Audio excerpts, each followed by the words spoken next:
Your secrets, if you really look at yourself, you would be speechless. What happened to being doctors and teachers? It's a pleasure to be here today to give your plenary talk to your AGM.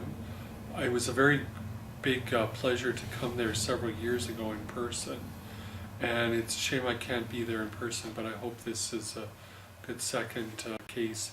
It's actually my first time that I've ever presented by video link speech outside of the province. Anyways, my story is pretty simple. My great-grandmother had dementia praecox in the 1890s. My mother was diagnosed with the illness in the 70s, and it was very difficult growing up as a child with a mother with schizophrenia. And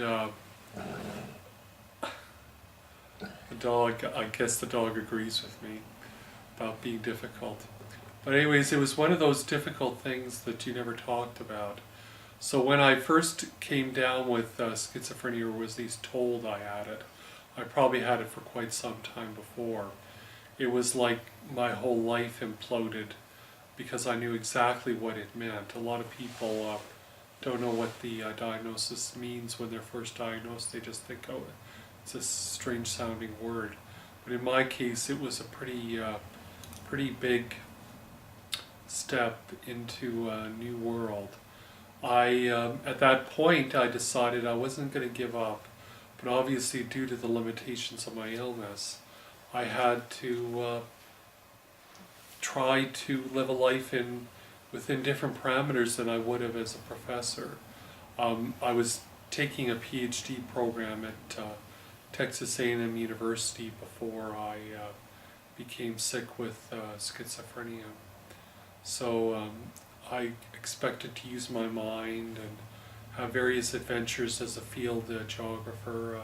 Before I became sick with schizophrenia, I'd been to the Antarctic and been to Moscow and New Zealand and lived in the United States and gone to graduate school in the United States, had published a few books by that point.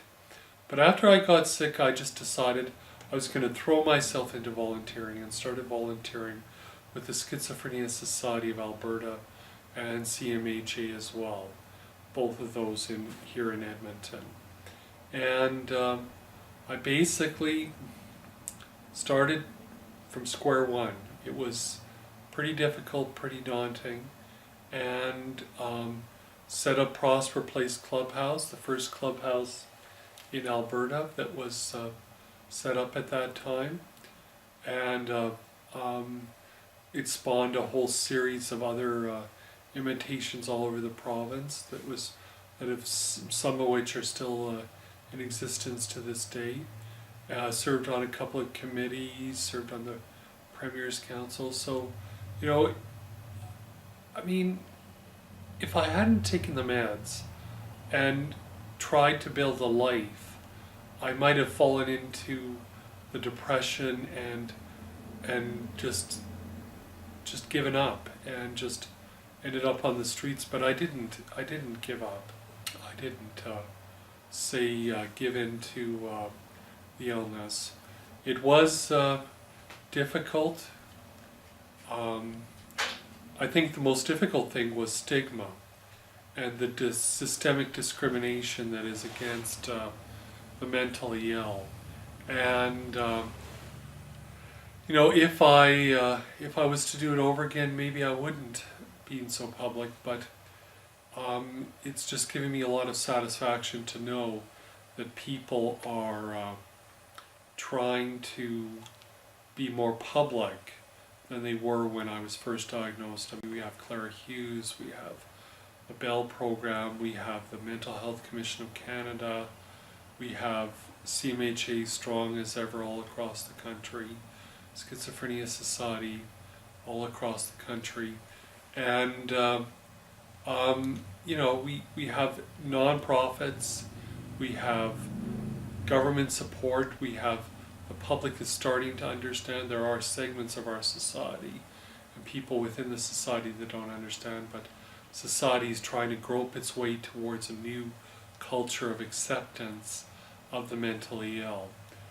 You know, when I received the Order of Canada in 2006, or at least was told, I was speechless and was shocked to think that a person with schizophrenia, which is modern leprosy in many people's eyes, would be awarded our nation's highest distinction.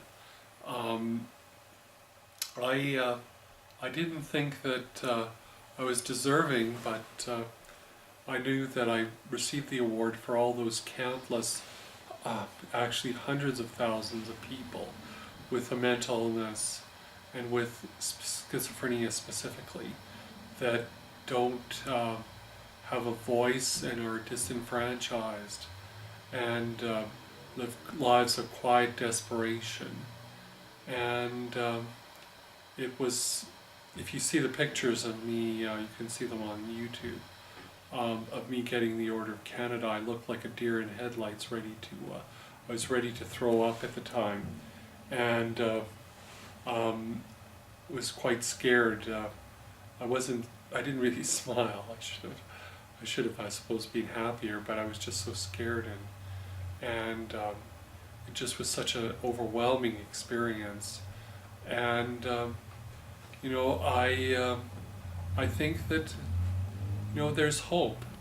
You know, when I was first diagnosed back in '92, the level of hope really wasn't there. I mean, the medications were there, but today, with the advent of all these new treatments to talk therapies, such as cognitive behavioral therapy, and the new injectables, the new tablets, the new medications, the new genetic studies that are going on, leading to possible cures or even maybe preventions in adolescence. You know, there's a level of hope that we didn't have even 10 years ago. I mean, there was the advent of the atypicals back in the mid-90s, but sadly enough, they weren't cures, they were managing. Onto one of the reasons why I believe that I've done so well is because I've adhered to the medication regime. But the reason I've adhered is because I had a reason. As an advocate and as a writer, I had a purpose to get up in the morning. A lot of people with schizophrenia and mental illness lose that hope, lose that meaning in their lives. You have to find some purpose for yourself. You have to find some meaning for yourself, so that you stay on the meds, so that you keep on going, so that even though you're living in a rundown part of town or you're living in substandard housing, you still have a purpose, your life still has meaning and is a real blessing. And you know, like our dog here, my wife and I have written a series of books on the dog, Gandhi, G-A-N-D-Y, and you know, we haven't sold very many copies, but sometimes we just have to give them away. But it gives us a lot of pleasure, and it gives some people joy, and it's given some children joy, and what more can you ask for? So in conclusion, I think that there's hope. There's hope for mental illness. There's hope for the parents of the mentally ill. Maybe there won't be a cure for quite a long time, but if you adhere to the medication, if you adhere to talk therapy, if you try to keep your weight under control, I've actually lost quite a bit of weight since I was in St. Catharines. I've actually lost 85 pounds. If I can do it, anyone can do it. You know, just there's hope.